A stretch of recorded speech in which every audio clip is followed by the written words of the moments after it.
ચાલો હવે next topic જોઈએ આપણે વિદ્યુત ક્ષેત્ર.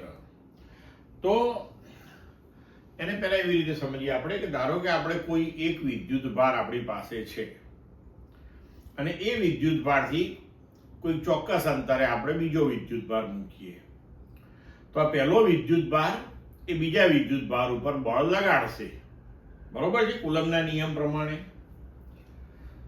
તો આપણે એવું કહી શકીએ કે પહેલો વિદ્યુત ભાર એ બીજા વિદ્યુત ભાર સુધી પોતાની કંઈક અસર પ્રવર્તમાન કરી રહ્યો છે.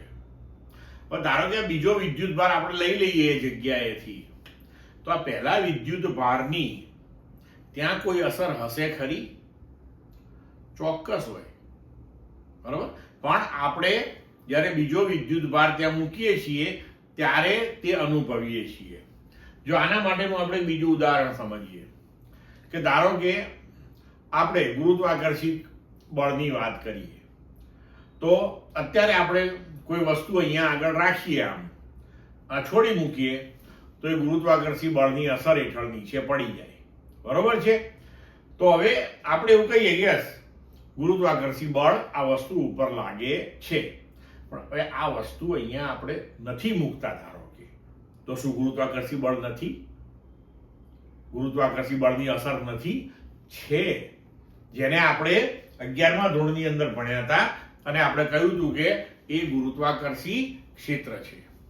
તો વિદ્યુત ક્ષેત્ર એટલે કોઈ પણ વિદ્યુત ભારની તેની આસપાસના વિસ્તારમાં જે અસરો પ્રવર્તમાન છે તે આપણે વિદ્યુત ક્ષેત્રની મદદથી રજૂ કરીએ છીએ, બરોબર છે. હવે એને આપણે વ્યાખ્યાયિત કરીએ, ગણિતીય રીતે રજૂ કરીએ. ધારો કે આપણી પાસે ઉગમ બિંદુ ઉપર કોઈ કેપિટલ ક્યુ વિદ્યુત ભાર છે અને તેનાથી આર જેટલા અંતરે આપણે કોઈ Q0 જેટલો વિદ્યુત ભાર પી બિંદુએ ગોઠવીએ છીએ. તો હવે આ કેપિટલ ક્યુ દ્વારા Q0 ઉપર લાગતું બળ એ કુલમના નિયમ પ્રમાણે આપણે લખી શકીએ કે 1/4πε0 QQ0/r² r કેરેટ. અહીંયા કેપિટલ ક્યુ જે છે એને આપણે સોર્સ ચાર્જ કહીએ છીએ અને Q0 જે છે એ ટેસ્ટ એટલે કે પરીક્ષણ ચાર્જ છે, બરોબર છે. હવે આપણે આ Q0 જો અહીંયા ના મૂકીએ તો પણ આ Q ની અસર તો છે જ ત્યાં આગળ. એનો મતલબ કે કેપિટલ Q ની જે અસર છે કે જેને આપણે વિદ્યુત ક્ષેત્ર કહીએ છીએ એ કેપિટલ Q ની લાક્ષણિકતા છે, તેને આની સાથે કોઈ લેવા દેવા નથી. એટલે વિદ્યુત ક્ષેત્ર હવે આપણે એવી રીતે વ્યાખ્યાયિત કરીએ છીએ કે E at R બરાબર બળ ભાગ્યા Q0. Q0 ને આપણે ડાબી બાજુએ લઈ લીધું તો વિદ્યુત ક્ષેત્ર P બિંદુ પાસેનું આપણને મળે 1/4πε0 Q/r² r કેરેટ, અથવા તો આપણે KQ/r² r કેરેટ પણ લખી શકીએ છીએ, બરોબર. એટલે કે વિદ્યુત ક્ષેત્ર જે છે એ બળની દિશામાં જ હશે. હવે જુઓ કે આમ જોઈએ તો આપણે એવું કહી શકીએ કે Q0 વિદ્યુત ભાર પર લાગતું બળ F, તો એકમ વિદ્યુત ભાર પર લાગતું બળ કેટલું? આવી ત્રિરાશી મૂકીએ તેનો જવાબ શું આવે? F ભાગ્યા Q0. તો આ F ભાગ્યા Q0 જે થયું એને તમે એકમ ધન વિદ્યુત ભાર પર લાગતું બળ પણ કહી શકો છો. એટલે આપણે જો E ને આપેલા વિદ્યુત ભાર Q નું R સ્થાન આગળનું વિદ્યુત ક્ષેત્ર અથવા તો વિદ્યુત ક્ષેત્રની તીવ્રતા કહે છે. આ આપણે એને વ્યાખ્યાયિત કર્યું, બરોબર છે.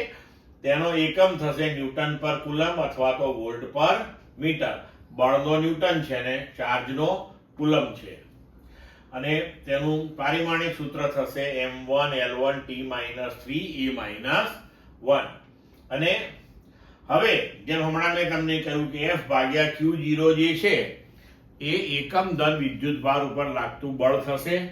તો આપણે વિદ્યુત ભાર Q ને લીધે અવકાશમાં વિદ્યુત ક્ષેત્રને તે બિંદુએ મૂકેલા એકમ ધન વિદ્યુત ભાર પર લાગતા બળ તરીકે પણ વ્યાખ્યાયિત કરી શકીએ છીએ. એટલે અવકાશમાં કોઈ પણ બિંદુએ વિદ્યુત ક્ષેત્ર એટલે તે બિંદુએ મૂકેલા એકમ ધન વિદ્યુત ભાર પર લાગતું બળ. બરોબર છે. હવે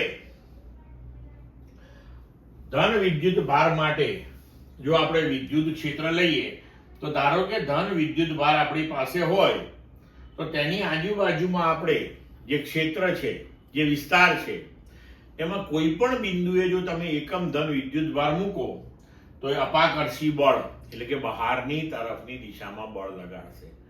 એટલે ધન વિદ્યુત ભારનું વિદ્યુત ક્ષેત્ર એ વિદ્યુત ક્ષેત્ર વિદ્યુત ભારમાંથી બહાર નીકળતી દિશામાં અને અનંત સુધી ફેલાયેલું મળે.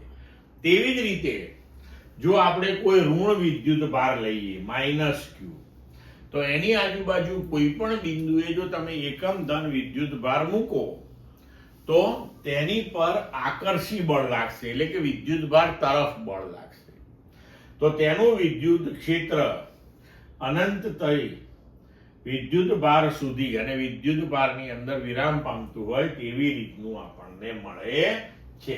એટલે કે ટૂંકમાં ધન વિદ્યુત ભાર હોય કે ઋણ વિદ્યુત ભાર ત્રિજ્યાવર્તી ક્ષેત્ર મળશે. આમાં ત્રિજ્યાવર્તી બહાર તરફ અને આમાં ત્રિજ્યાવર્તી અંદર તરફ વિદ્યુત ક્ષેત્ર મળે છે. ક્લિયર મિત્રો?